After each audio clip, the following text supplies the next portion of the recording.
ନୂଆପଡ଼ା ଉପନିର୍ବାଚନ ଧୀରେ ଧୀରେ ପାଖେଇ ଆସିଲା ବେଳକୁ ରାଜନୈତିକ ଦଳଗୁଡ଼ିକର ଉଷ୍ଣତା ଧୀରେ ଧୀରେ ବଢ଼ିବାରେ ଲାଗିଛି। ଆଜି କୋମନା ବ୍ଲକ କୋନାବିରା ଗ୍ରାମ ପଞ୍ଚାୟତର ବହଲମୁଣ୍ଡାଠାରେ କୋମନା ବ୍ଲକର ଯାଦବମାନଙ୍କୁ ନେଇ କ୍ଷମା ସିଂ ନିଆଲଙ୍କ ଅଧ୍ୟକ୍ଷତାରେ ଏକ ବିରାଟ ଯାଦବ ସମ୍ମିଳନୀର ଆୟୋଜନ କରାଯାଇଥିଲା। ସଭାରେ ଓଡ଼ିଶାର ପୂର୍ବତନ ମନ୍ତ୍ରୀ ଦେବୀପ୍ରସାଦ ମିଶ୍ର, ରାଜୁ ଘି ଭେଲା, ଅବସରପ୍ରାପ୍ତ ଶିକ୍ଷକ କୁଳମଣି ନିଆଲ ଉପସ୍ଥିତ ଥିଲେ। ରାଜ୍ୟ ତଥା ରାଜ୍ୟ ବାହାରୁ ଅନେକ ନେତା ଏବଂ ନେତ୍ରୀ ଉପସ୍ଥିତ ରହିବା ସହିତ ବିଜୁ ଜନତା ଦଳର ପ୍ରାର୍ଥିନୀ ସ୍ନେହାଙ୍ଗିରୀ ଛୁରିଆଙ୍କୁ ବିପୁଳ ସଂଖ୍ୟାରେ ମତଦାନ କରି ବିଜୟର ଧ୍ୱଜା ଉଡ଼ାଇବା ସହିତ ନିର୍ବାଚନ ମଣ୍ଡଳୀର ସମସ୍ତ ଯାଦବ ସମାଜରୁ ଏକତ୍ରିତ ରହିବୁ ବୋଲି ସଂକଳ୍ପ ନେଇଥିଲେ। ନୂଆପଡ଼ା ଜିଲ୍ଲାରେ କୋମନା ବ୍ଲକରେ ଆମର ଯାଦବ ବହୁଳ ଅଞ୍ଚଳ,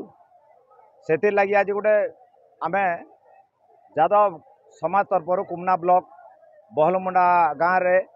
मोर मामा मोर बंधु मैं समस्त मोर भाई बंधु समस्त सहित आम गोटे विचार है जे आम यादव समाज एति अच्छु नुआखे भेटघाट आमर नहीं गला तो नुआखे भेटघाट नहीं एति लगी बंधु सम्मेलन बोलिक गोटे यादव समाज कोमना ब्लॉक यादव समाज गोटे सम्मिलनी गोटे आज प्रस्तुत होता है। आम सरकार आगामी सरकार एवं विभिन्न ओडिशा सरकार के आम गोटे दाबी जनाऊँ जे आम आम यादव समाज गोटे कंटीजेंसी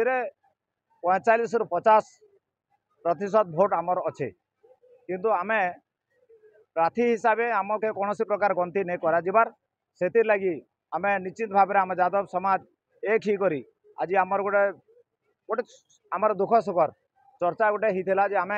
आगामी दिने आम काଣା करूँ बोल गोटे आमर बाबू आम समस्ते मिसिकी टोटाली यादव समाज कोमना ब्लॉक तरफ गोटे आयोजन गोटे करूँ आज्ञा आमर बहलमुंडा पाखे यादव समाज यादव बंधु मान गोटे सभा होता उक्त सभारे आम आम यादव समाज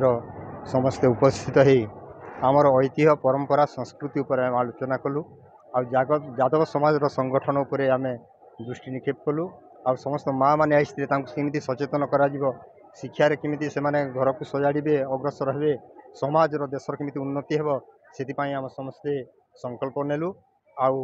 बहुत परिमाण रे माँ भौणी मैंने समस्ते समवेत होते आईटा गोटे आम सामाजिक स्तर में केवल समाज गोटे कुसंस्कार को दूरीभूत कर संस्कारित करवा एवं समाज रे गोटे लोक मान गोटे उत्साह उद्दीपना जागृत करी संगठित करवा ये आमर लक्ष्य।